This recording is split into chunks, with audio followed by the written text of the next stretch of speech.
The cultivar we're looking at here is Triumph. Triumph was a release from the from the UGA breeding program. It was one of Ron Lane's releases, and it was released as an early season self-fertile bronze cultivar. Triumph, when it first came out, was liked quite well, but then it kind of got to where people didn't like it. And one of the reasons they don't like it is it's just a little bit too dark pink in color. And sometimes, especially when you're packing them for stores, they didn't really like that darker color because it made them look like they were overripe. Go along with that, one of the other issues is the Triumph can be a quite soft berry at times. And then it can also be a little bit smaller than you want. If you get a heavy crop load, berry size tends to get smaller and smaller the more crop you get on it. And it's just not quite large enough for the maximum value that we want to see in a crop. Overall, it's a very vigorous, healthy, good growing vine.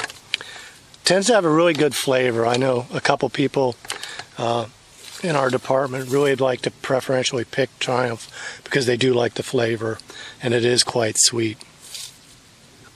I think it would be an okay vine to have.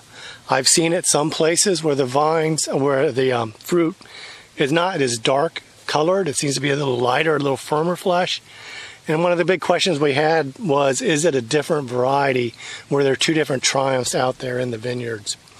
And we collected leaf samples from several of these, and I did a DNA test, and I couldn't find any differences between them.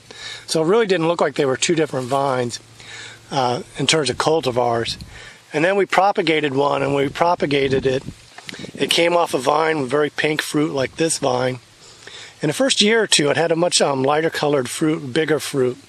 And I'm wondering if maybe crop load just really influences how the berries appear.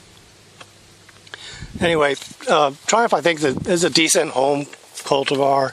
Maybe pick your own, but I don't think it's going to go anywhere in terms of fresh fruit market sales in the grocery stores. And doesn't seem to be picking up in terms of selling that many vines. So good vine, but probably on its way out in terms of usefulness.